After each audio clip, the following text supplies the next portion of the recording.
어저께 우리 예수님께서 주시는 빵이 아니라 그 빵이 지시하는 생명의 빵, 예수님의 살을 먹고 그리고 예수님의 피를 마셔서 우리의 체질이 바뀌고 작은 예수가 됩시다. 우리 사순절을 맞이해서 이렇게 말씀을 나누었는데, 오늘은 구체적으로 예수님의 살과 피를 먹고 마시면 우리의 삶이 어떻게 될까? 저는 한마디로 삶이 아름다워집니다. 이렇게 오늘 저 여러분들과 함께 하나님의 말씀을 보겠습니다.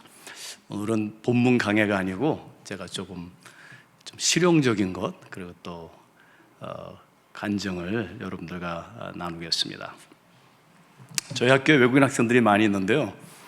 몇 년 전에 우리 학생들을 데리고 제가 자전거를 타러 갔어요. 근데 제가 일부러 이제 우리 외국인 학생들 가끔 이제 뭐 노숙자들에 가서 봉사도 하게 하고 또 산에도 데려가는데, 어디를 가든지 우리는 그리스도인들은 놀러 갔다 와도 뭔가 그리스도의 향기를 남기고 와야 된다. 그래서 이제 자전거를 타든 산에 가든 꼭 우리가 이 쓰레기 봉지를 가져갑니다. 큰 거 한 30개, 40개. 여러분도 요새 설악산 가면 굉장히 깨끗해요. 뭐 울산바에 올라와서 밑에까지 우리가 청소를 굉장히 여러 번 했어요. 그래서 마지막 갈 때 우리 학생들이 교수님 더 주술 게 없어요. 그 정도로. 그래서 자전거를 타러 가서도 이제 자전거를 타고 강가에서 막 이제 그 한강 청소를 하고 다 이렇게 하고 돌아오는데, 사실 너무 지쳤어요. 그날 이제 그 자전거만 타야 되는데 일을 시켰더니, 그래가지고 비탈길을 이렇게 내려오는 데가 있었는데 여학생 2명이, 필리핀에서 온 여학생 1명, 네팔에서 온 학생이 그냥 굴렀는데 심하게 다쳐서 이 뼈가 다 이렇게 부러져서 골절에서 바깥으로 이렇게 나오고 손뼈가 다 부셔지고, 또 네팔에서 온 여학생은 이 입술이 다 이렇게 열려가지고 이빨이 바깥으로 나오고, 이게 20대 초인데 그 얼굴에 그런 흉터가 나고 얼마나 힘들어요. 뭐 정신이 없었죠. 근데 우리 학교는 작은 공동체예요. 그래서 아마 여러분들이 오시면은 한번 방문할 기회가 있으시면은 정말 교수들과 학생들이 가족처럼 살고 있어요. 그래서 이제 간병을 하고 수술을 2년 동안 두 번이 뭐예요? 한 4번을 했거든요. 근데 이 골절된 걸 수술을 여러 번 하는데 이게 잘 아물지 않고 너무 아픈 거예요. 그래서 한번 수술을 하고 나왔는데 제 아내하고 이제 같이 방문을 해서 갔더니 눈물을 뚝뚝뚝 흘리고 이제 수술하고는 정신이 깨가지고 너무 아프니까. 그래서 제가 I'm so sorry, 너무 미안해, 잘해주려고 그랬는데 이렇게 다쳐서 얼마나 아프니? 그랬더니요, 그 친구가 Professor, I'm not crying because of pain. 그래요. 내가 지금 아파서 우는 게 아니에요. 아프긴 아픈데요, 교수님과 하나님의 사랑이 내 아픔보다 커서 우는 거예요. 그래. Your love is greater than my pain. 내 아픔보다 사랑이 더 커서요. 제가 그 얘기를 들으면서 하나님의 음성이 이렇게 제 마음에 들렸어요. 저는 그동안 뭔가 하나님을 믿으면서 기도하면서, 하나님 이 아픔도 좀 없애주시고 저 아픔도 좀 없애주시고 요 가시도 좀 빼주시고 이 문제도 좀 해결해 주시고, 그 문제에 초점을 뒀는데 그게 아니고 우리가 이 주님 오시는 그날까지, 그죠? 이 나그네 인생길을 살아오면서 광야 같은 세상에서 우리에게 고난이 없는 날이 언제 있겠어요? 근데 중요한 것은 하나님의 사랑이 우리의 아픔보다, 고난보다 하나님의 은혜가 더 크다는 것이에요. 그 네팔 학생한테 갔어요. 네팔 학생은 특별히 이게 얼굴이 다 찢어졌으니까 이제 그 대학병원의 성형외과 병원으로 이제 갔는데요. 이게 다 찢어져서 이제 가지를 이렇게 대고 눈물을 뚝뚝뚝 흘리고 있어요. 제가 양쪽으로 뛰느라고 정신이 없죠. 가가지고 그 여학생한테, 네팔 학생한테 또 미안하다고, 얼마나 아프냐고. 그리고 저도 뭐 그 딸보단, 그 학생보단 제 딸이 나이가 많지만 어쨌든 딸 같은 학생인데 이 20대 여기 이렇게 찢었으니 이걸 어떻게 해요? 그래서 미안하다고 그랬더니요, 눈물 흘리면서 웃으면서 저한테 Professor, Life is still beautiful. 그래도 삶은 아름다워요. 그러고 있어요. 자, 한번 우리 따라해 봅시다. 그래도 삶은 아름답습니다. 예수 믿는 게 무엇일까요? 그죠? 그 다음 슬라이드를 한번 보여주시겠어요? 제가 우리 태수회를 제주도로 갔는데 그 감귤이 많잖아요, 제주도에. 그 농장에 이렇게 가이드가 데려가더라고요. 근데 감귤을 어떻게 심나 설명해 주는데, 탱자나무 아시죠? 저 가시 밑에 가시밖에 없는 그 제주도 야생나무, 어떻게 보면 별 쓸모가 없는 그 가시나무에다가 감귤나무를 접목을 시킨대요. 좋은 그 감귤나무를 그냥 땅에다 심지 왜 그 탱자나무에다가 그 가시나무에다가 접목을 하냐 그랬더니, 이 제주도엔 바람이 많이 불고 이게 그래서 외부에서 이렇게 들어와가지고 그냥 심으면 쓰러진다고. 그래서 그 탱자나무에다가 접목을 시켜야 된다고. 그러니까 우리 삶 속에 고난이 있고 가시가 있는데 주님의 은혜가 접목되는 것이죠. 하나님의 사랑이 접목되는 거예요. 우리 할머니께서 인생을 아주 철학적으로 한마디로 10여 년 전에 94세에 돌아가셨는데, 할머니께서 아주 그 깊은 의미의 말씀을 한번 해주셨어요. 인생이 뭔지 아니? 고난이야, 고난. 고난이 싫으면 가서 묻혀. 저한테 항상 그러셨어요. 많은 사람들이 이한영 교수는 별로 고난이 없어 보여요. 얼굴이 환하고 번쩍번쩍 빛나는 거, 이게 없어서 빛나는 거죠. 저에게도 다 고난이 있고, 우리가 상대적이지만 인생에 뭔가 되도록 헤아려. 인생은 상대적일 수 있죠. 누구는 더 큰 고난, 작은 거. 그렇지만 인생의 고난이라는 건 모르는 사람이 없을 거예요. 그죠? 그 예수를 믿는 게 무엇일까? 그죠? 물론 우리가 구원받고 천국 가고, 근데 그게 다일까요? 아니면 예수를 믿으면 우리가 뭐 병도 낫고 재정적도 해결이 되고 환경도 해결이 되고 하나님께서 우리 삶의 모든 가시를 빼주시는 것일까요? 저는 언젠가부터 예수를 믿는 것은 내 삶의 이 탱자나무 같은 내 삶에 그보다 훨씬 큰 하나님의 은혜와 사랑이 접목된 것이다, 이렇게 깨닫게 됐어요. 그러니까 얼마나 삶이 아름다운지 모르겠어요. 그래도 삶이 아름다워요. 여러분, 우리가 예수를 믿는다라는 것, 누구에게나 가서 예수 믿었더니 이 문제 해결됐어요, 저 문제 해결됐어요, 우리가 지금 고난주를 보내고 있는데요, 그게 아니라 예수를 믿었더니 그래도 삶이 아름다워요, 이렇게 우리가, 저 여러분들이 고백하면 얼마나 좋을까요? 그래서 이제 저도 나이도 좀 들고 또 이런 하나님의 말씀을 깨달으면서 고난하고 좀 친해졌어요. 전에는 그냥 고난 그럼 무조건 싫은 거였는데, 이제 friendly suffering이래.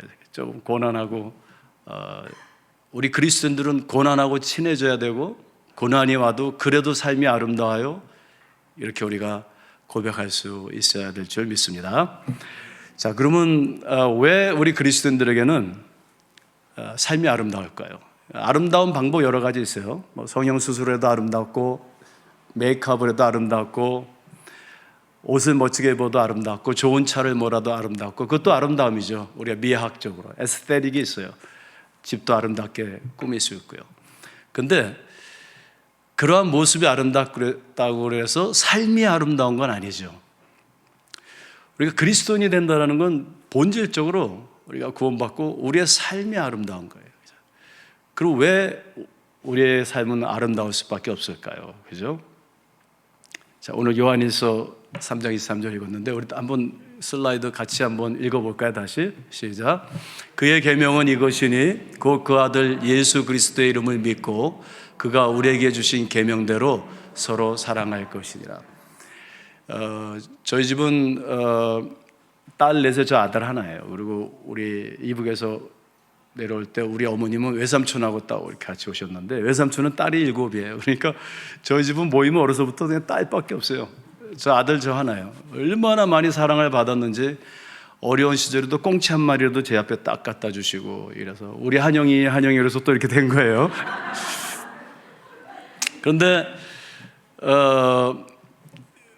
저희 아버님 어머님이 연세가 많으셔서 저희 누님이 거의 27년을 병상에 누워 계셨어요. 여러분들 아마 명자 누나라는 책을 읽어보신지 모르겠어요. 제가 쓴 조그만 간증책인데, 그래서 이제 누님을 제가 항상 돌보고, 우리 어머님, 아버님이 그 누나를 돌보고 미국에서요.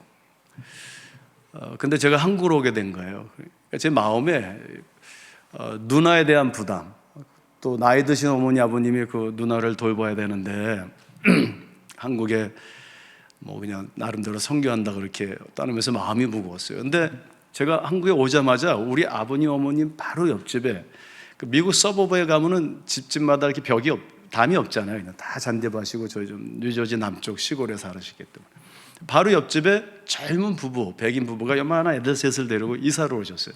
그러니까 제가 한국에 이사 올 때 그분들이 이사 왔어요. 이사 와가지고요, 우리 아버님, 어머님 이제 잔디 다 깎아주고, 뭐 펜스 망가지면서 고쳐주고, 눈이 오면 눈 쳐주고, 아들 노릇 하는 거예요. 그래서 제가 매일 기도가, 주님 오신 날까지 그 가족 옆에서 이사 가지 않게 해주세요. 그래가지고 지금까지 있어요, 옆집에. 근데 저희 아버님은 이제 작년에 돌아가셨고, 이제 어머님 계신데, 지금도 이렇게 와서. 그래서 수년 전에 저하고 아내하고 이제 미국에 가서, 죄송합니다.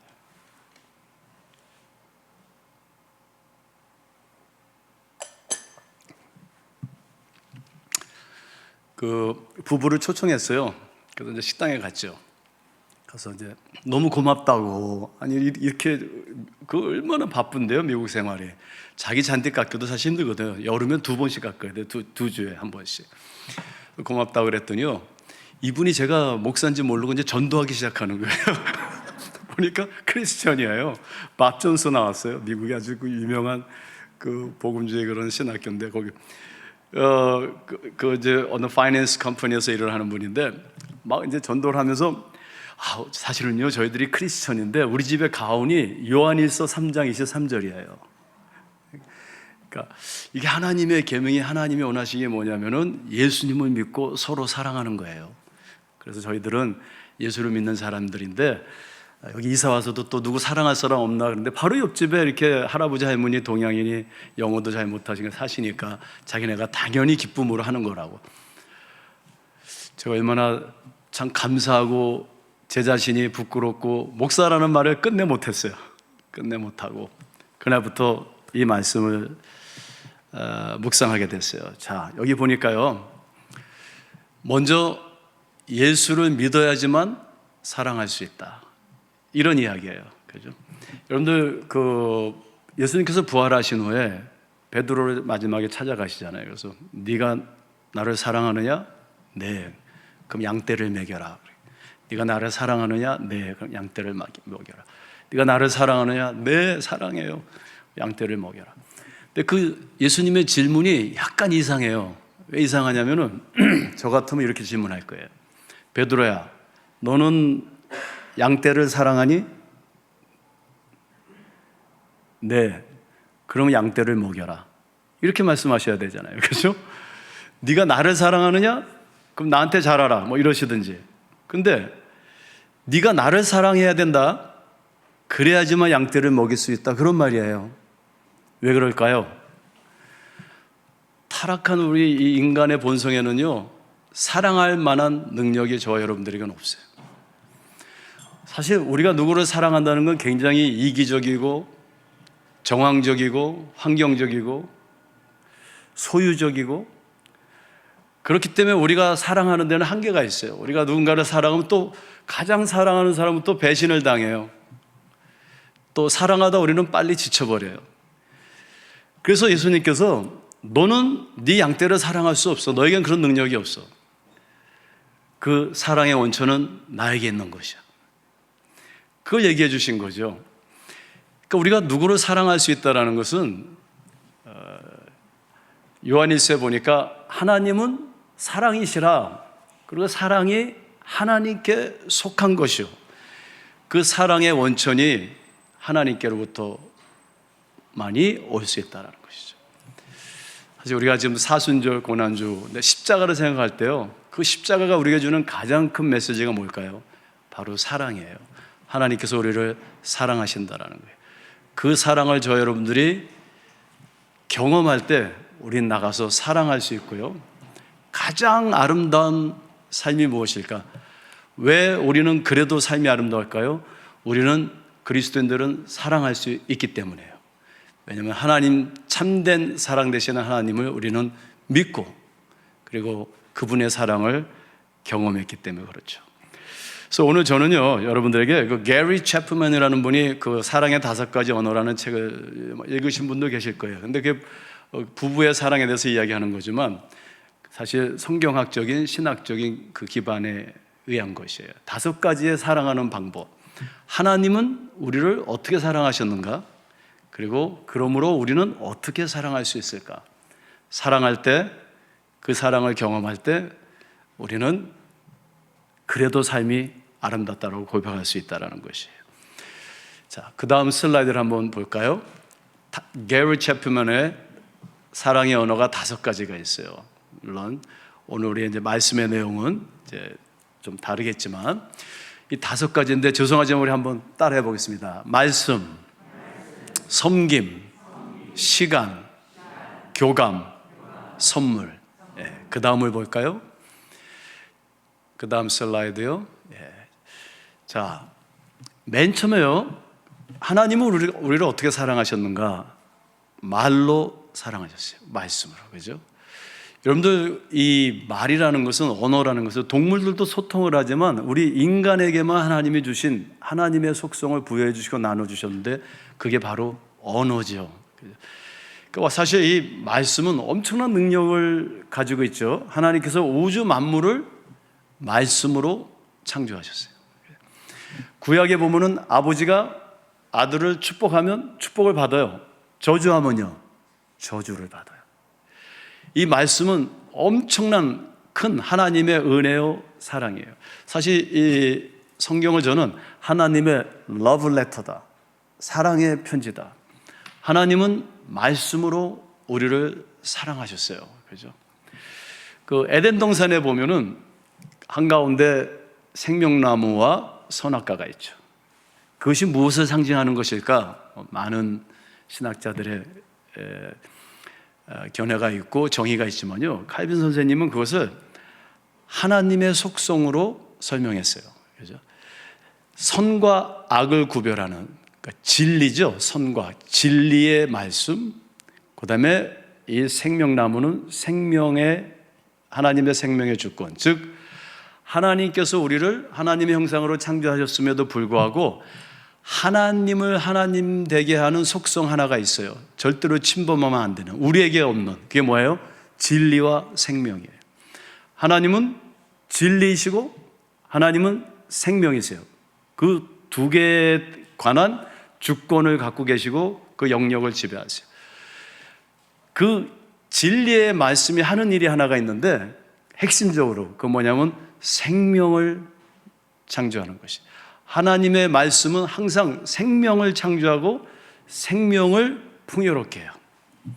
자, 여러분, 마귀는 어떨까요? 사탄은 정반대예요.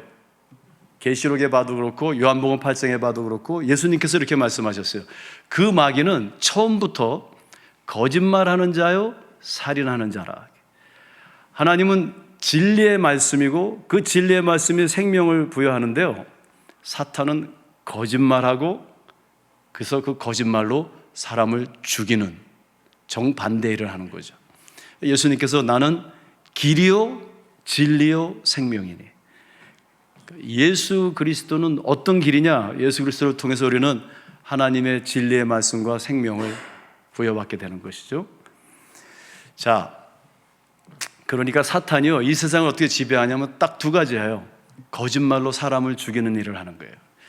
인류 역사를 우리가 뒤돌아보면 모든 사상이 거짓말이에요. 그죠? 막시즘도 거짓말이고요, 아담 스미스도 거짓말이고, 카피탈리즘도 그렇고, 자본주의, 공산주의, 사회주의, 모든 인간의 철학과 사유, 윤리까지도 깊이 들어가 보면 그 안에는 거짓이 있어요. 이 세상은 거짓이 지배하는 세상이에요. 어린아이들 어려서부터 뭐 배우냐면 서로 거짓말하는 거 배우는 거죠. 경쟁에서요, 그 거짓말로 사탄이 하는 일은 사람을 죽이는 거예요. 이 세상의 지식이 거짓이에요. 그걸 가지고 서로 죽이는, 좋은 의미로는 경쟁이라고 하지만요, 우크라이나 전쟁도 그죠? 푸틴의 거짓말과 죽임이에요. 그게 사탄이 하는 일이죠. 원래 이 언어라는 것은 우리에게 생명을 주는 것인데, 그것이 하나님의 사랑인데, 요새 청소년들 보면은 서로 대화할 때 욕을 안 하면은 욕이 접속사예요. 그렇죠? 욕을 안 하면은 그 구문론이 형성되지 않는 것을 볼 수 있어요. 인간의 언어를 사탄이 타락시키고 있어요. 우리는 이 언어로 사랑할 수 있고 사람을 살릴 수 있고 축복할 수 있는, 그래서 하나님이 주신 언어를 가지고 우리가 불만, 불평, 거짓말, 저주, 무시, 이간질, 억압, 따라서 우리가 예수를 믿으면 어떻게 될까요? 제가 어떤 분 보니까 기도를 이렇게 하시더라고요. 우린 보통 기도 이렇게 하잖아요. 샬라샬라. 그래서 왜 이렇게 기도하시냐니까 여기다가 안테나를 꽂고 성령의 주파를 잡는 중이래요. 그게 예수 믿는 걸까요? 우리가 영적 분별력이 있어야 되잖아요. 그죠? 어린애도 아닌데. 예수를 믿으면 어떻게 될까요? 하나님이 우리를 귀신으로 만드신 게 아니라 사람으로 만드셨죠.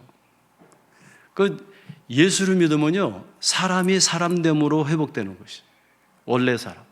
그럼 그 원래 사람의 다른 피조물과 다 다른 거죠. 가장 핵심적인 게 무엇이었을까요? 언어예요. 그죠?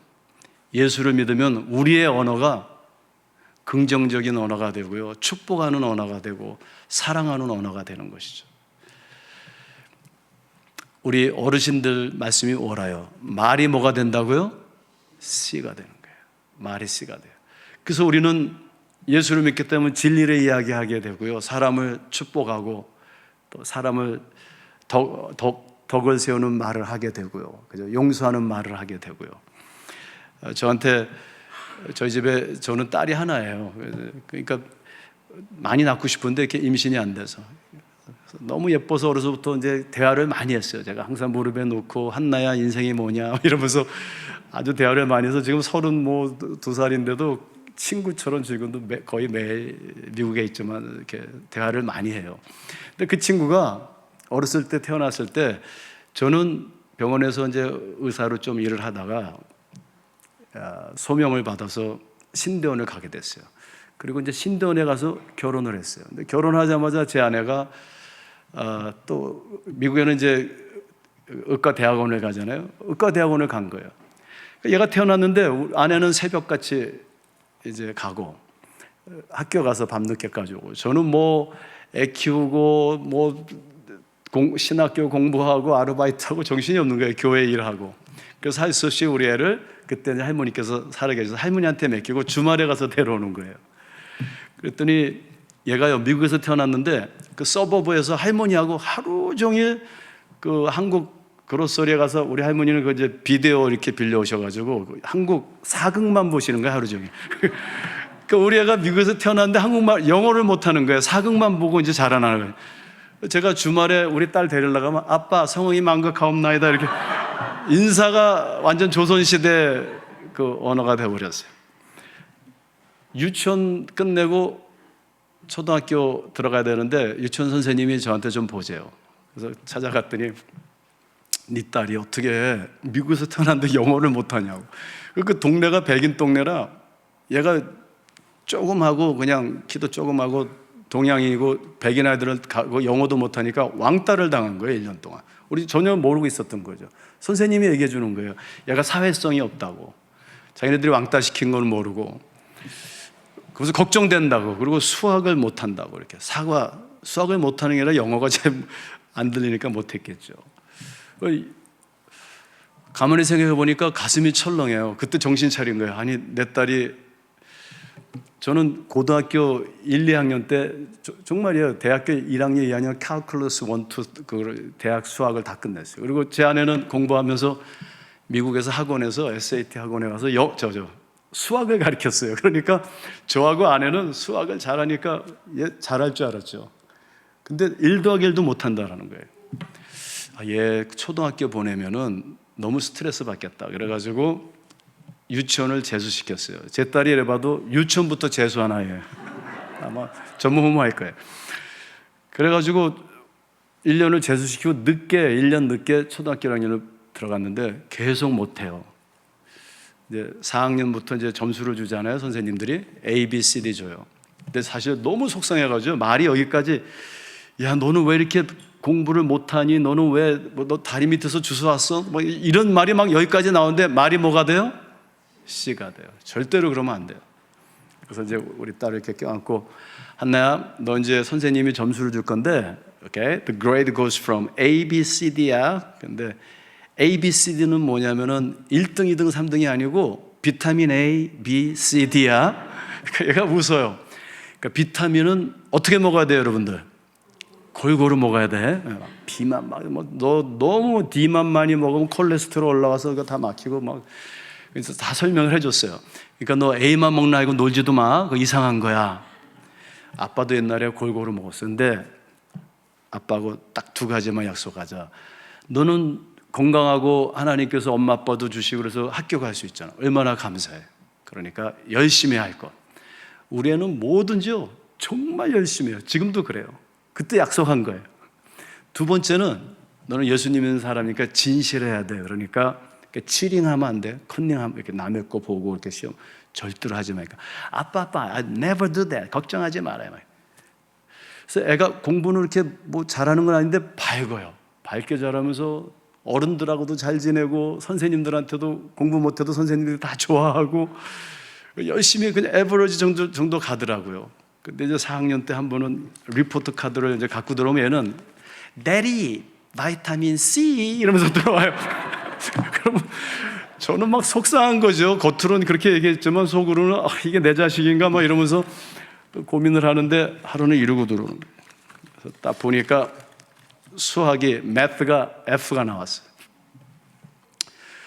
얼마나 속상한지요? 여러분들은 안 속상할지 모르지만 저는 정말 속상했어요. 아니 딸 하나가 있는데 아니 초등학교에서 매스를 F를 맞다니.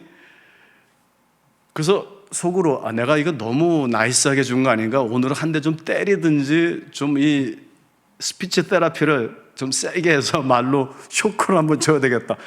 그래가지고 말이 여기까지 나왔는데요. 갑자기 말이 쑥 들어갔어요. 하나님이 주신 은혜예요. 제가 한나한테 한나, I'm so proud of you. 네가 너무 자랑스러워. 그랬더니 얘가 깜짝 놀라가지고 아빠가 약을 먹었나 이렇게 쳐다보는 거예요. 왜 자랑스러운지 알아? 너 컨닝 안 했구나. 네가 만약에 컨닝을 했다면은 D는 나왔을 텐데. 그러니까 우리 애가요, 아빠, I never cheat. 자기 프렌드 막 치트하는 얘기인데 자기는 컨닝 한 번도 안 했대요. 그러면서 하는 말이 아빠, do you know what F stands for? F가 뭔지 알아, 아빠? Fantastic 한 거야. 그래요. 그때 이거 다 빠진 거예요. 조금 남은 게. 그러더니 애가요 아주 밝게 자라요. 뭐든지 열심히 해요. 점수는 이렇게 안 올라가도 뭐든지 열심히 해요. 고등학교 2학년이 됐어요. 미국에는 2학년 그 성적으로 대학을 가잖아요. 근데 또 뭐 어느 좋은 대학을 가겠다고 막 어플리케이션을 써요. 그래서 제가 속으로 네 점수 갖고는 안 돼. 거기다 쓰지 마. 그 입학 그 지원서 낼 때 돈 내잖아요. 돈이 아까워. 막 말이 여기까지 나오는데 말이 뭐가 돼요? C가 돼요. 그래서 꾹 참았어요. 정말 저 주제에 무슨 저런 학교다가 어플리케이션을 내나. 그래서 얼마나 열심히 공부를 하는지요. 고등학교 때 막 밤을 새면서. 그리고 수학 시험을 딱 봤는데 중간고사가 69점이 나온 거예요. 69점은 F예요. 거기서 얘가요, 우리 애가 그렇게 슬퍼하는 적 처음 봤어요. 이러고 와가지고 아빠 나는 머리가 정말 나빠. 나는 이렇게 노력해도 이상하게 수학이 안 돼. 영어는 글은 너무 잘 써요. 근데 무슨 그 트라우마가 있나 봐요, 매스에. 그러면서 아빠 나는 아무것도 할 수 없을 것 같아. 내 친구들은 다 그냥 잘하는데 왜 나는 이렇게 안 돼? 아빠 나 어렸을 때 뭐 떨어져서 머리 다친 거 아니야? 그러더니 방에 들어가서 안 나오는 거예요. 교회도 안 가요, 주일날. 주일날 제가 이제 교회 가서 예배드리고 나오는데 우리 아내가 눈물을 뚝 흘리면서 왜 이렇게 울어? 그랬더니 아빠 저 오늘 회개했어요. 그래요. 무슨 회개? 우리가 한나한테 그랬잖아요. 너는 하나님의 창조물이고 We love you as you are. 네 자체로 우리는 사랑할 뿐이고 정직하면 살면 되고 ABCD 골고루 먹고. 근데 그거 다 거짓말이었잖아요. 우리가 다 거짓말이고 속으로는 이 못난이 공부 좀 더 잘하라 뭐 우리 항상 그랬잖아요. 속으로는. 가만히 생각해보니까 제가 여태까지 우리 딸한테 거짓말한 거예요. 속에 있는 거하고 다. 그래서 제가 이제 싫다는 거 막 억지로 끌어내가지고 식당에 데려갔죠. 이러고 있어요. 한나야, 아빠 오늘 여기 왜 왔는지 알아? 그러니까 아빠가 너한테 셀레브레이트 해주러 왔어. 그러니까 우리가 아빠 셀레브레이트가 뭐야? 네가 C를 맞았으면 셀레브레이트 축하인데 네가 F를 맞았으니까 셀레브레이트. 그러니까 얘가 아빠 앞날이 뭐 나 지금은 장난할 때가 아니야. 나 너무 힘들어. 근데 너 왜 어떻게 69점을 맞았니? 그랬더니 사실은 너무 중요한 PA 애드밴스드 클래스 들어가서 중요한 시험이라 답안지가 돌았대요. 몇 명한테. 자기한테도 왔는데 자기는 그걸 사실 찢어버리고 안 봤대요. 그러니까 아빠가 너 여태까지 너한테 뭐 ABCD 뭐 다 했지. 그거 다 거짓말이었어. 아빠가 오늘 회개한다. 네가 이번에 F 안 맞았으면 아빠가 목사인데 거짓말만 하다가 죽을 뻔했어. 그것도 내 딸한테. 정말 걱정하지 마. 아빠가 보니까 너는 진실하고 열심히 살고 하나님께서 너를 축복하실 거야. 걱정하지 마. 그랬더니 애가요, 이 애들은요, 부모 한마디의 말이 하나님의 말같이 들리는 거예요. 여러분들 말을 조심해야 돼요. 그래서 그죠? 그러니까 얘가 금방 살아나요. 말 한마디로 금방 살아나요. 엄마 아빠가 인정해 주니까. 그리고 내가 잘못했다 그러고 우리 아내도 잘못했다 그러고 우리가 너한테 거짓말했다 그러고 이젠 정말이라고 아무 문제 없다고. 그러니까 얘가 막 신이 나가지고요. 그래서 이제 어느 학교다가 어플리케이션을 했는데 합격이 왔어요. 합격. 그런데 그 어드미션 그 페이퍼에 다큐멘트의 맨 밑에 누가 친필로요. 얘가 에세이를 써서 보냈는데 에세이의 제목이 셀레브레이션이에요. 셀레브레이션. 그리고 이야기를 다 한 거예요. 나는 열심히 살고 정직하게 사는데 내가 사실 수학 SAT에서도 영어는 100점인데 수학에 좀 떨어지고 그렇지만 우리 엄마 아빠는 나를 야단치지 않았고 ABCD 얘기도 하고 셀러브레이션도 해주고 그러니까 나를 한번 꼭 여기 꼭 나를 입학시켜 주시면 내가 열심히 공부해서 이런 나 같은 사람들을 위해서 살겠다고. 누가 친필로 밑에다가 Your essay is beautiful. 네 에세이가 아름다워. 그래서 합격이 된 거예요. 졸업할 때 가보니까 언어 클래스 10명, 그 수천 명에서 10명 탑으로 졸업을 했어요. 한 번도. 그러니 또 스칼라시파에서 지금은 미국에서 변호사 생활하고 있어요. 신앙생활 잘하고. 제가 딸 자랑이 아니고요. 이 말이 얼마나 귀한 것인지. 예수를 믿으면 어떻게 되는 걸까요? 사랑하는 건데 그 사랑을 할 수 있는 가장 좋은 방법이 무엇일까요? 이 말이에요. 말. 우리는 말로 사랑할 수 있어요. 하나님은 말씀으로 우리를 사랑하셨어요. 저 여러분들도 이 말로 하나님과 이웃을 사랑하게 되기를 주님의 이름으로 축원드립니다. 그러면 삶이 아름다워요. 좀 외적으로 모자르고 수학적으로 못하고 우리에게 다 고난이 있고 아픔이 있지만 우리 그리스도인들에게는 사랑의 언어가 있기 때문에 그래도 삶은 아름다운 거죠. 그죠? 우리 한번 연습하겠습니다. 한번 이제 정 목사님한테 목사님 사랑합니다. 시작. 사랑합니다. 우리 목사님도 또 큰 소리로 한번 성도님 사랑합니다. 이렇게. 두 번째 볼까요? 어떻게 사랑할 수 있는가? 슬라이드를 그 다음 거 보여주시겠어요? 두 번째는요, 우리가 하나님을 우리를 어떻게 사랑하셨느냐? 말씀으로 사랑하시고 섬김으로 사랑하셨어요. 그죠? 여러분들 이사야서 40장부터 53장, 54장까지 우리가 그런 이제 종의 신학이라고 하죠. 왜냐면은 지금부터 한 2700년경에 이사야 선지자에게 하나님께서 앞으로 도래할 메시아를 보여주시죠. 보여주시는데 우리를 구원하러 오신 메시아의 모습이 왕의 모습이 아니고 종의 모습인 거예요. 종의 모습. 여러분들 그 성경에서 종과 노예라는 단어를 구분하실 수 있어야 돼요. 노예를 얘기하는 게 아니에요. 그죠? 성경에서 말하는 종은요, 주인과 함께 동역하는 자를 종이라고 그래요. 그죠?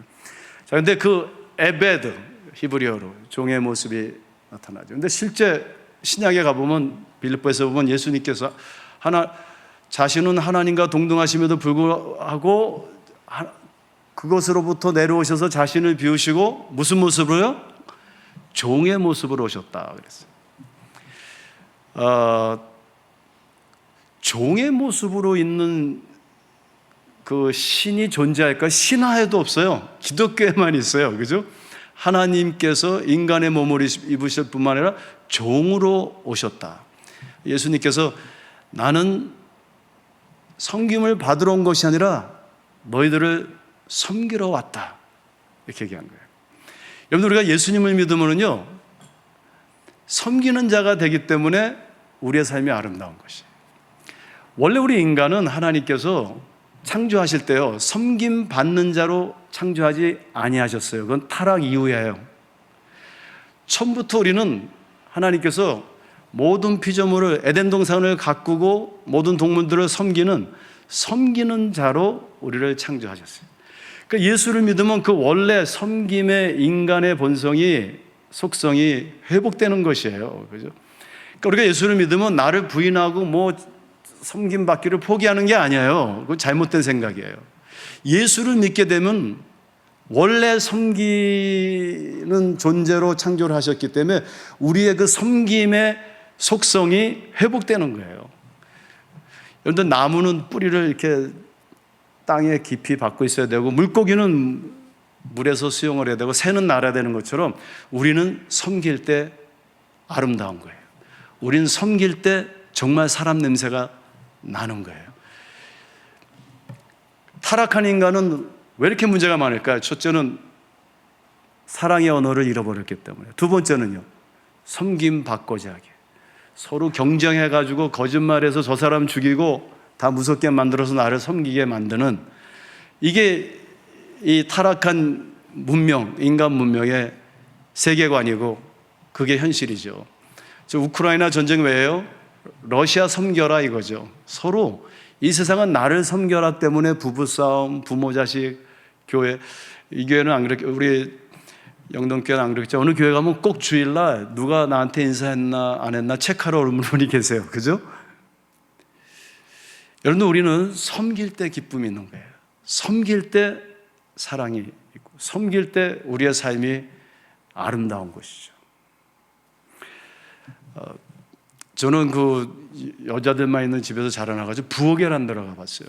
그리고 이렇게 설거지를 해본 적도 없고, 제 기억에 뭐 음식을 만들어 본 적도 없어요. 근데 이제 결혼을 했는데, 저는 완전 왕자로 자라났는데 또 공주님하고 결혼을 했어요. 그리고 우리 공주님은 결혼하자마자 또 애 낳고 이제 의과대학 다니니까 제가 교회 가서 섬겨야죠, 신학교 가서 공부해야죠, 밤에 또 아르바이트 해야죠, 애기 너무 힘든 거예요. 음식도 할 줄 모르는 거 막 해야죠. 그래서 제가 기도를 했죠. 하나님, 제가 워낙 그냥 이 MDB 1학년 때 성경이 너무 뜨거워가지고 매일 읽고 그러는데, 하와를 돕는 배필로 창조하셨다는데 내 안에는 돕기는커녕 이게 뭡니까? 근데 하루는 하나님께서 딱 마음에 이렇게 음성을 들려주세요. 신학적인 음성은 아니지만 굉장히 실용적인 거예요. 하나님께서 내가 네 아내를 돕는 배필로 너에게 줬으니까 네가 다 하고 아내는 돕는 거야. 그러니까 네가 빨래하면 아내가 돕고, 네가 밥하면 아내가 돕고, 네가 청소하면 아내가 돕고. 맞아요, 틀려요?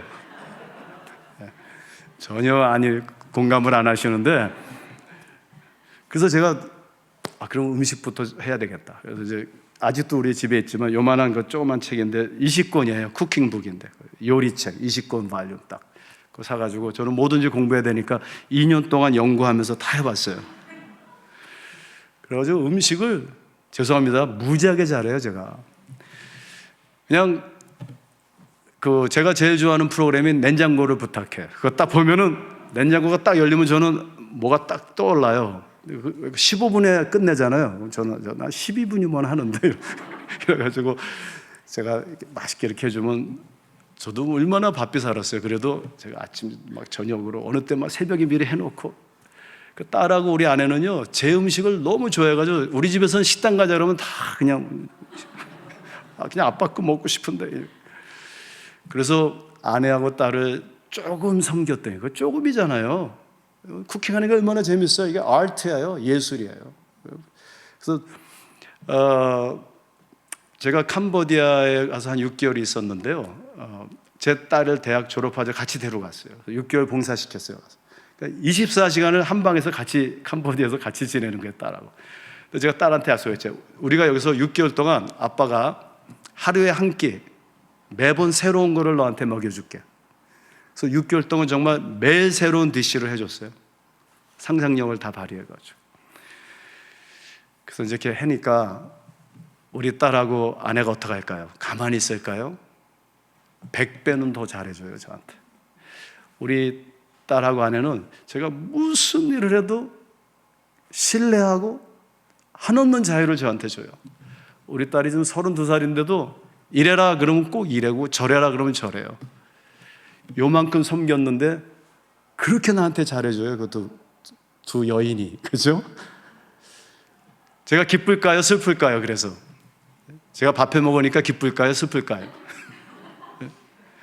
여러분들, 예수를 믿는 게 무엇일까? 그래도 삶이 아름다워야 되는데, 예수 믿었더니 병나서 아름답습니까? 하나님께서 병도 고쳐주세요. 정말 저희 누님은 27년을 병상에 누워있기 때문에 저는 누가 아프다 그러면 정말 가슴이 같이 아파요.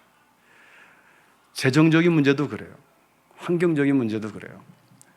근데 그런 것들이 해결된다고 절대로 삶이 아름다운 건 아니에요. 우리 그리스도인들은 그래도 삶이 아름답습니다, 이렇게 얘기할 수 있는 것은, 우리에게는 이게 기독교의 브랜드예요. 이거 특허예요.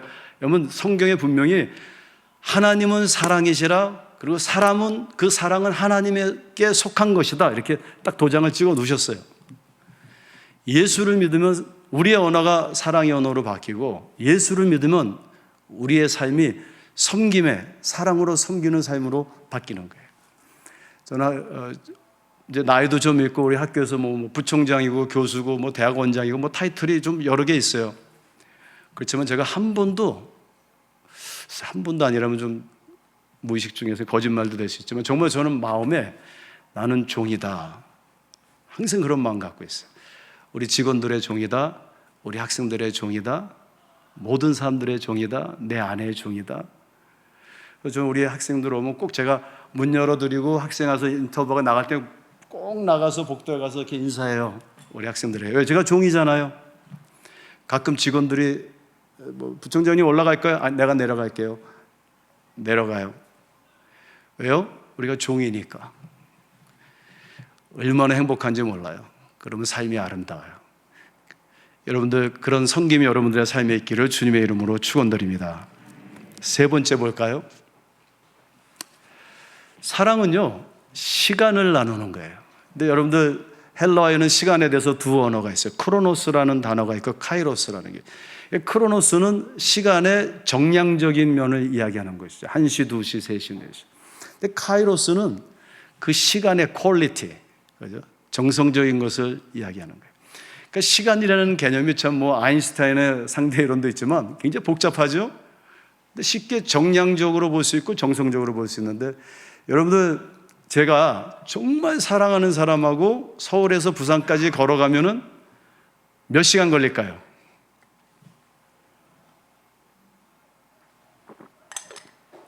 우리 아버님 레퍼토리가 하나 있는데, 항상 내가 6.25 때 주먹밥 하나 가지고 저 이북에서 부산까지 걸어갔다며. 그 얘기 한 100번도 더 들은 것 같아요.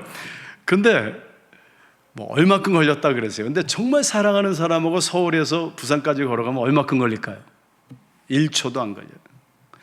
근데 원수를 내 앞에 앉히고 KTX 타고 서울에서 부산까지 가면 몇 시간 걸릴까요? 1000년도 더 걸려요. 그죠? 이 시간이라는 게 그런 거예요. 그럼 하나님은 우리를 사랑하시는데요, 얼마만큼 우리하고 함께 하실까요? 시간을 얼마만큼 나누실까요, 우리하고?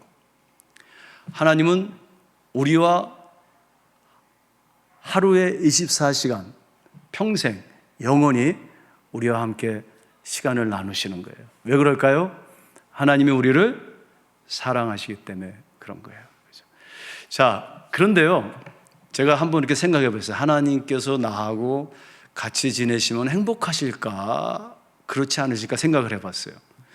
저는 이민 생활을 해보니까 이민 생활하는 부부들 중에 제일 문제 많은 부부들이 누구냐면 시간을 같이 가장 오래 나누는 분들. 예를 들자면 세탁소에서 부부가 하루 종일 같이 새벽부터 저녁까지 일하시고 집에. 그러니까 아무리 사랑하는 사람이라도요, 우리는 온전하지 못하기 때문에 이게 시간을 같이 나누면 힘들어요. 그죠? 그래서 우리 사이가 좋으려면 사이가 있어야 돼요. 그죠? 우리 사이니까. 그러고 생각해 보니까 하나님이 얼마나 힘드실까, 나 같은 사람하고 지내시느라고. 그렇지 않겠어요? 하나님께서, 그 거룩하신 하나님이 저같이 변덕스럽고 더러운 사람하고 계속 지내시려면 얼마나 힘드실까. 그런데도 불구하고 하나님은 우리와 함께 하시는 거예요. 왜요? 사랑하시기 때문에. 시간을 나눈다라는 것은 무엇을 의미하냐면 인내하는 거예요. 인내. 하나님이 그러면 우리를 사랑하시고 시간을 나누시기 위해서 무슨 행위를 하시느냐? 인내하시는 거예요. 고린도전서 13장에 가면 뭐 사랑은 이렇고 저렇고 뭐가 말이 많지만 여러분들 잘 보세요. 13장 보면은 샌드위치 구조로 딱 되어 있어요. 그래서 사랑이 이렇게 시작합니다. 사랑은 뭐요? 오래 참고. 그다음에 뭐로 끝나요? 사랑은 모든 것을 견디느니라. 예수님께서 십자가를 참으사 이렇게 나와 있어요. 예수님께서 십자가를 참으사 우리와 영원히 함께 하시기 위하여, 시간을 나누시기 위하여 참으셨다. 사랑은요, 시간을 나누는 거예요. 근데 그 누군가 시간을 나누려면은 참아야 돼요. 인내해야 돼요. 제가 이제 미국에서 이제 어디 다른 학교로 박사과정하러 가는데 저를 사랑해 주시는 스승께서 데이비 덤바라는 교수님인데 저를 붙들어 놓고, 제가 영어 이름이 피터야. 피터야. 너 똑똑하면 석사까지 할 거고 인내하면은 박사까지 할 거야. 딱 얘기하셨어요. 똑똑하면 뭐요? 석사까지 하고 인내하면 박사까지 할 거야. 그래서 제가 박사과정 가서 막 3개월, 4개월 막 밤을 새서 새벽부터 공부해서 프로포즈 30페이지 써가지고 가면요, 우리 교수님이 그 남아프리카 교수님, 그 네덜란드 사람이었는데 얼마나 히딩크 같이 지독한지 죽어라고 30페이지 써가면 이렇게 보고 이게 뭐야? 옆에 탁 던져버려요. 그러면 그냥 금방 포기하고 돌아오고 싶어요. 근데 그때마다 떠오르는 게 있어요. 뭐예요? 똑똑하면 뭐예요? 석사까지 하고 인내하면은 박사까지. 참았어요. 제 기억에는 한 6번 제가 떨어진 것 같아요. 계속 빠꾸 맞고. 그 같이 하던 똑똑한 백인 학생 몇 명 있었는데 한 명 그만뒀어요. 중간에. 그 교수하고 너무 힘들어가지고. 근데 저는 그냥 1년, 2년, 3년, 4년, 5년째 가니까 제가 가면은 저는 마음이 편한데 교수님이 불안해하세요. 이 학생을 어떻게 할까? 돌려보낼 수도 없고. 그래가지고 할 수 없이 저한테 박사학위 주신 거예요. 여러분들, 제가 제 밑에 지금 박사과정 우리 학생들이 있어요. 제가 지도교수니까. 제가 항상 얘기해요. 똑똑하면 석사, 인내하면 박사. 사랑은 인내하는 거예요. 부부도요, 인내해야 돼요. 온전한 부부가 어디 있어요? 부모 자식 관계 인내해야 돼요. 회사 생활 인내해야 돼요. 그게 사랑이에요. 그래야지 삶이 아름다워요. 신앙생활이요, 인내해야 돼요. 그죠? 여기 좋아서 이 교회, 저거 싫어서 또 저 교회, 좋으면 가고 싫으면 안 가고 이러면 안 되죠. 우리 신앙생활도요, 주님께서 십자가를 참으사 우리를 구속하신 것처럼 그 은혜를, 그 사랑을 경험하기 위해서는 인내해야 돼요. 그러한 인내가 여러분들의 있기를 주님의 이름으로 축원드립니다. 네 번째 볼까요? 제가 오늘 사실 시간이 원래는 30-40분 설교하는 건데 좀 길어서 죄송하지만 그냥 해버릴게요. 네 번째는 교감이에요. 스킨십 있죠? 그러니까 이 사랑은요, 이렇게 스킨십을 많이 가져야 된다고 그래요. 심리학자들이 어린아이들을 키울 때 부모가 많이 젖을 물리고, 그러니까 벌써 우유통 물린 거하고 젖을 물린 거하고 달라요. 그리고 많이 안아주고 쓰다머준 아이들은 자라나면서 그 어떤 성적인 그런 그 음란 행위나 이런 걸 안 한다라는 거예요. 심리학적으로 그 데이터가 나와 있어요. 그리고 사랑의 결핍증 이런 걸 덜 느낀다라는 거예요. 이게 스킨십이 중요해요. 그죠? 그러면 하나님과 우리 사이에는 하나님은 얼마만큼 우리를 스킨십을 해주셨을까? 스킨십 정도가 아니에요. 말씀이 육신이 되어 우리 가운데 거하시니 더 깊이 와서 내 몸이 성령의 전인 줄 알지 못하느냐. 하나님께서는 깊은 스킨십인데 그 스킨십이 어느 정도냐면은 하나님께서 하나님의 보좌를 버리시고 인간이 되어주신, 우리가 되어주신 깊은 교감이라는 거예요. 우리가 다른 사람의 신발을 신어보라 그렇게 얘기하잖아요, 영어로. 그죠? 그러니까 사랑이라는 건요, 그 교감이라는 그 여기서는 우리가 엠파티, 심파티 이런 거 그죠? 완전히 공감하는 것, 그 자리로 들어가 보는 것. 우리 자녀들이 아빠 뭐 인생이 힘들고 삶이 힘들어요, 뭐 야 힘들긴 아빠는 네 나이 또래 그냥 사과상자 갖다 놓고 촛불 켜놓고 매일 공부하고 그랬는데 너는 이렇게 편한 이러면 안 돼요, 그죠? 일단 그 아이가 무슨 얘기를 하면 그 아이의 세계로 우리가 어떻게 돼요? 교감해야 돼요. 들어가야 돼요. 대통령은 국민의 소리를 좀 잘 들어야 돼요, 정치인들은. 그죠? 우리 서로 그런 거예요. 부부도 제 아내는 굉장히 이렇게 여성적이에요. 그러니까 뭐 옷을 이렇게 하나 입으면 아빠 예뻐 그래요. 그럼 저는 저거 왜 나한테 물어보지? 이해가 안 되는 거예요. 그리고 우리가 저나 우리 아내나 연애를 한 번도 안 해봤어요. 우리 양쪽 부모님이 이렇게 중매를 서서 딱 한 번 그 식당에 만나서 한 번 보고 일주일 만에 약혼을 했어요. 그러니까 연애를 안 해본 거예요. 근데 연애를 안 하고선 우리 아내가 이제 그냥 정신에 홀려가지고 그냥 한번 약혼하고 딱 이렇게 됐는데 그다음부터 후회를 하는 거예요. 내가 왜 이 사람하고 약혼을 했지? 이래가지고 결혼하는데 1년 6개월 걸렸어요. 근데 1년 6개월 동안 제가 그 결혼에 대한 책을 한 50권 정도를 샀어요. 정말로. 그래가지고 일주일에 한 권씩 읽고 이제 3페이지로 친필로 요약을 해서 이제 우리 약혼녀한테 보냈어요. 그러니까 1년 동안 50권의 책을 결혼에 대해서 쫙 읽고 나니까 결혼은 안 했는데 한 20년 결혼한 사람 같아요. 느낌에. 또 결혼하면 막 이론이 막 나와요. 뭐 다 나와요. 뭐. 근데 결혼을 딱 하고 보니까 그 이론들이 하나도 적용이 안 되는 거예요. 나중에 이거 보니까 뭐 그 책 쓴 사람들도 이혼했고 다 그래요. 이게 왜 그렇게 이론대로 안 되지? 어느 날 이렇게 기도하는데요. 하나님께서 2가지 음성 딱 들려주셨어요. 저 마음에. 첫째는 한영아, 내 아내는 여자다. 그래. 그런데 제 아내가 여자야, 남자예요? 근데 그 말씀 들려주셨어요. 내 아내는 여자다.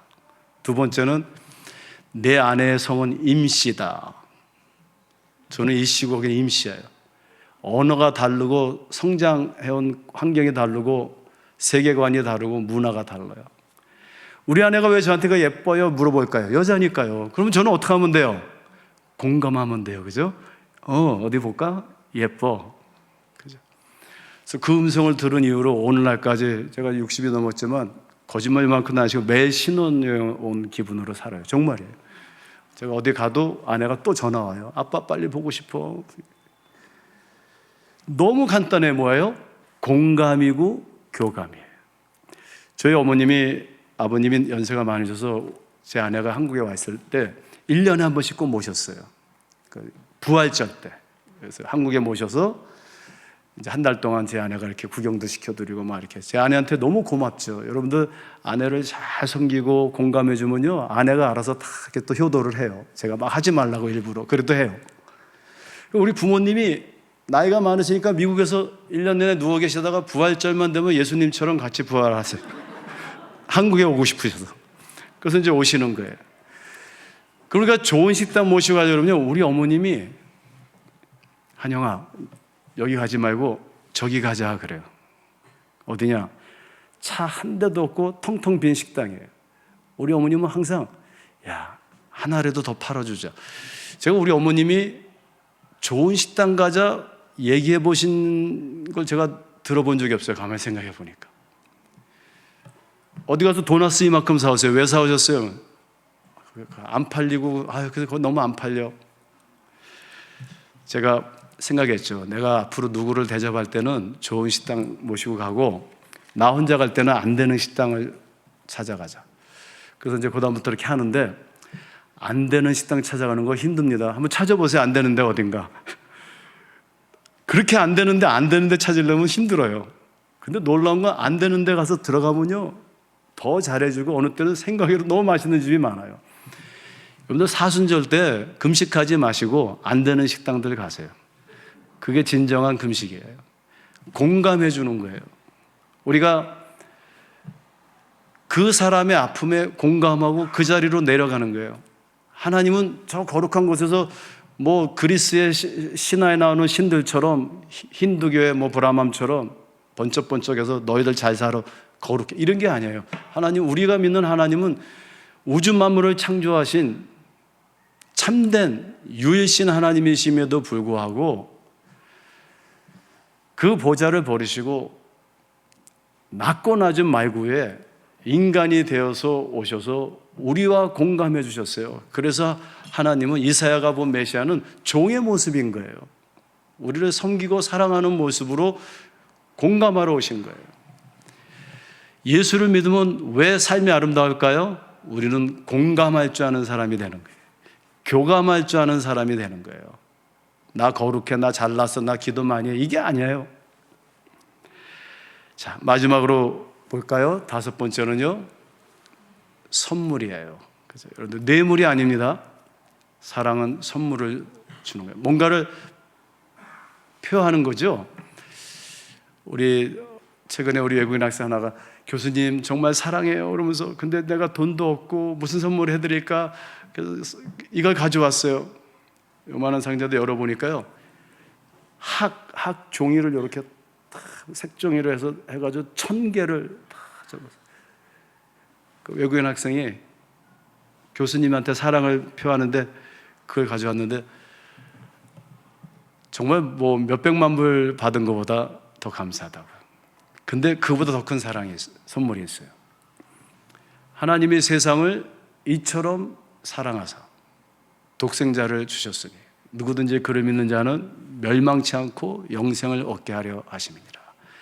하나님은, 저도 자식을 키워보니까 내가 죽으면 죽었지 내 아들, 내 딸이 죽어? 말도 안 돼요.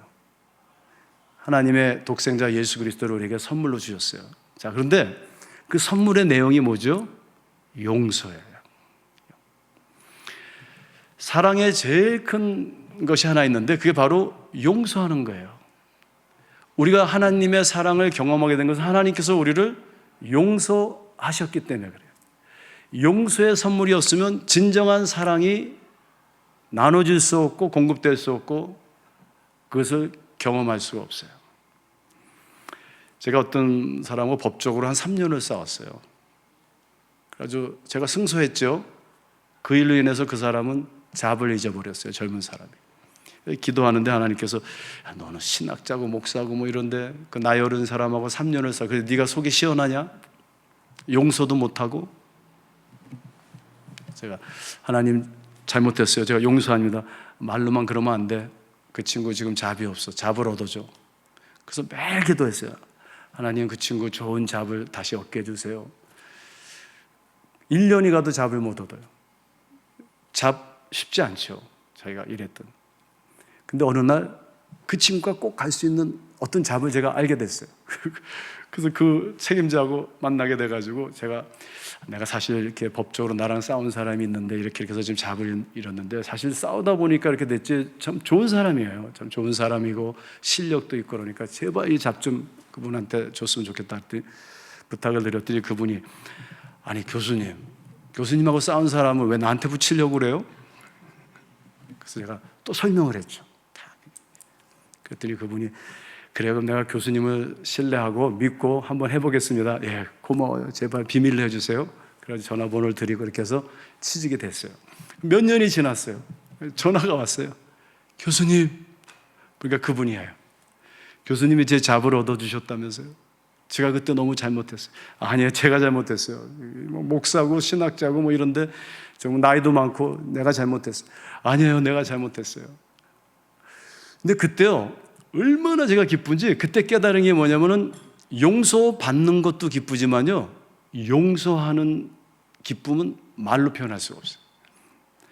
제가 예수님께서 저의 죄를 위해서 십자가에 돌아가시고 내가 용서함 받았다, 그걸 깨달아 청년 시절 때 너무 감사해가지고 매 새벽마다 교회 가서 울고 그냥 학교를 뛰어다니고 그랬거든요.